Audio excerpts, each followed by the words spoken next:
আচ্ছা, আমার বার্থডে ছিল। আমার বার্থডের জন্য হচ্ছে আমার স্টুডেন্ট দুইজন, ওরা 2 বোন আমাকে একদম সারপ্রাইজ দিচ্ছে। এই হচ্ছে আমার বার্থডে গিফট। ভাবলাম আপনাদের সাথেও শেয়ার করি। আমি অনেক বেশি সারপ্রাইজড হয়েছি, কারণ ওরা নিজেরা হচ্ছে ছোট্ট ছোট্ট মানুষ, মানে ওরা নিজের বার্থডে নিয়ে অনেক বেশি সারপ্রাইজ থাকে, মানে এক্সাইটেড থাকে। ওদেরকে আমি সারপ্রাইজ দিতে পছন্দ করি। এইবার হচ্ছে ওরা নিজেরাই আমাকে সারপ্রাইজ দিচ্ছে।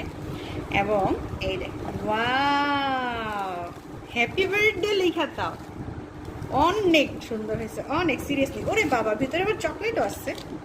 এরে, থ্যাংক ইউ সো মাচ। এই যে আচ্ছা, ছোট ছোট মানুষগুলোর কাছ থেকে মানে এত সুন্দর সুন্দর গিফট, এটা আমার কাছে জাস্ট মেমোরি। মানে মনে হবে যে মানে আমি যতদিন থাকবো আমি ট্রাই করব হচ্ছে এতদিন এই গিফটগুলো রাখতে এইভাবে।